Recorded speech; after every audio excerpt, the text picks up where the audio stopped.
내가 하고 싶은 이야기는 오늘의 주제는 노무현 대통령의 유산입니다. 정치 빼고는 못하는 것이 없다 평가되어지는 우리들의 노짱.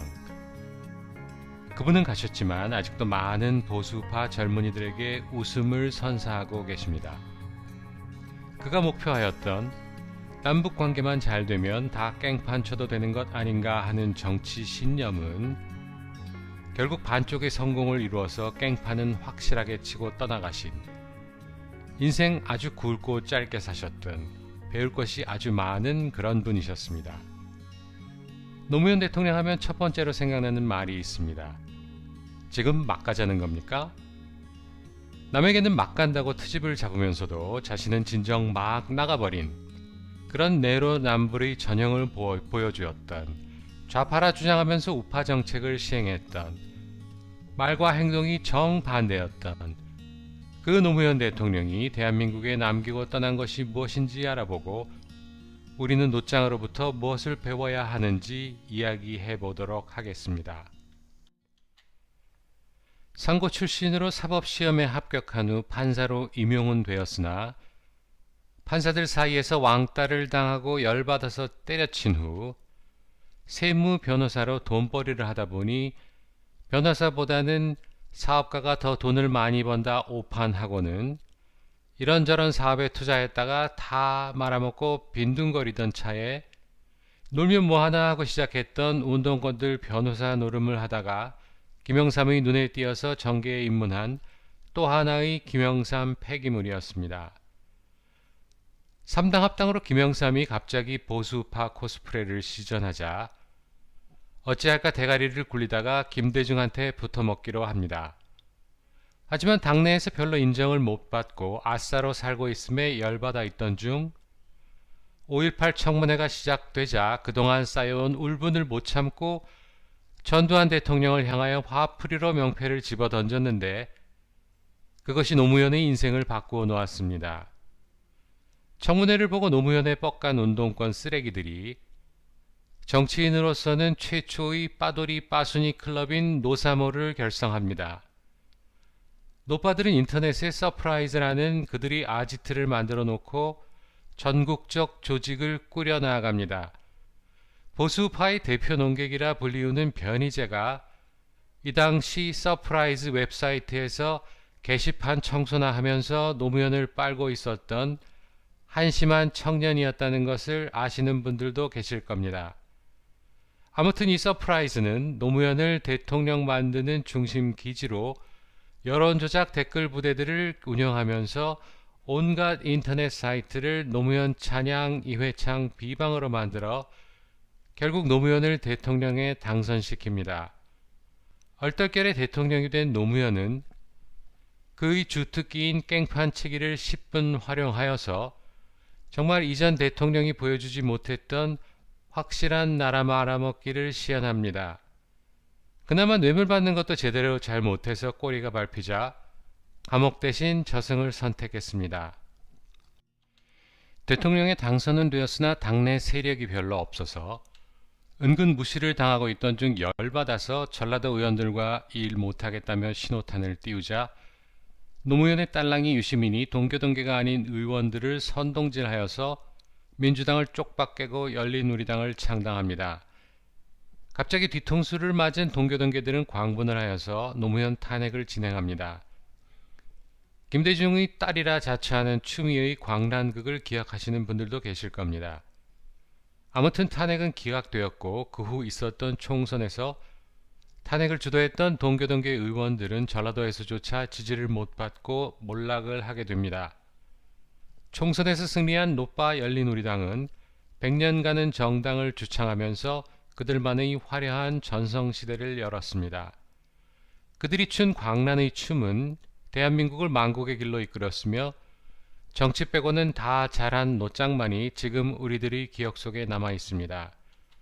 그렇게 그 노빠당은 노무현의 퇴임과 동시에 흔적도 없이 사라져 버렸습니다.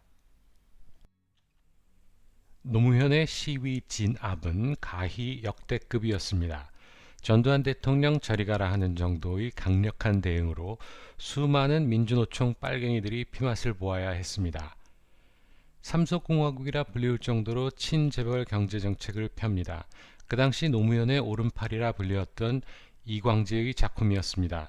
이광재는 운동권 내에서 별 볼 일 없던 아이여서 경찰의 수배 대상도 아니었고, 그래서 군대에 갈 때가 되자 손가락을 자르고 면제를 받아내는 기염을 토하던 그런 모자란 아이였습니다. 지금 청와대에 있는 전대협 것들이 빨갱이 농도가 고량주라면 그것들은 싱거운 맥주였습니다. 노무현의 업적 중 가장 훌륭한 것으로 꼽을 수 있는 것은 민주파리계의 한 축을 이루던 김대중계를 박살을 낸 것입니다. 박근혜 정부 초기에 김무성, 유승민 등이 생쇼를 할 때 친박들이 나서서 그것들을 쫓아내던지 아니면 그 더러운 것들을 버리고 나와서 신당을 창당했었더라면 아마도 탄핵 사태는 이런 식으로 흘러가지는 않았을 것이라 생각합니다. 노무현의 삽질로 운동권들의 무능함을 국민들에게 널리 알렸습니다. 대다수 국민들이 운동권 새끼들이 무능함은 인식을 하고 있지만 지금 자한당에 있는 새끼들은 운동권보다 더 개새끼들로 보고 있다는 것, 그러므로 다음번 선거에서도 자한당이 집권할 가능성이 없다는 것을 깨달아야 합니다. 또한 부부가 쌍으로 청와대에서 국고를 털어서 눈꺼풀을 까뒤집어서 대한민국이 성형공화국으로 세계에 우뚝 서는 초석을 세웠습니다. 노무현 대통령의 탄핵은 이미 여루당으로 분당을 해 나와 있던 상태로 다른 당 소속 국회의원들이 주축이 되어 진행이 되었고, 친노 세력들은 탄핵의 부당성을 줄기차게 주장했으며 유시민의 질질 짜던 모습은 신문과 방송을 장식했습니다. 결국 탄핵 사태는 실패로 끝났고, 곧 이어진 총선에서 탄핵 세력이던 김대중계들이 몰락을 가져옵니다. 진보 좌파 정당에서 늘 중심 세력으로 자리잡고 있던 수십 년 놀고 먹던 김대중계 민주파리들이 드디어 몰락을 하고 친노계들이 좌파의 주류로 등장합니다. 박근혜 대통령 탄핵은 창피하게도 같은 당 소속 의원들이 추진을 하였으며 친박 세력들은 탄핵에 대하여 침묵으로 일관하였기에 박 대통령에 대하여 마구 쏟아지는 거짓 뉴스들이 진짜인 듯 국민들 사이에 받아들여지는 것에 일조를 하였습니다. 결국 탄핵 정변은 성공하였고 탄핵 세력들은 건재하게 당에 들어 앉아서 큰 소리를 치고 친박 세력들은 찌그러져서 처분만 기다리고 있습니다. 친박들이 다시금 정치 세력화할 가능성은 현재로서는 요원합니다.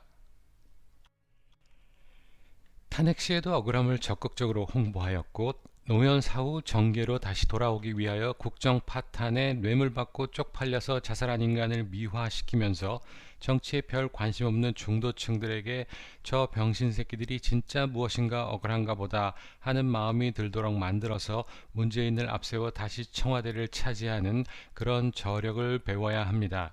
지금 반문연대니 보수 통합이니 하면서 병신짓 하고 있는데 이 기회에 탄찬 세력들을 당에서 몰아내던지 아니면 탄반 세력들이 당에서 나오던지 하여서 탄핵에 대한 확실한 입장을 중도층 국민들에게 호소하지 않는 한 아무리 문재인이가 개판을 쳐도 중도 국민들은 탄찬과 탄반이 공존하고 있는 자한당에는 절대 투표하지 않을 것이라는 것을 깨닫기 바랍니다.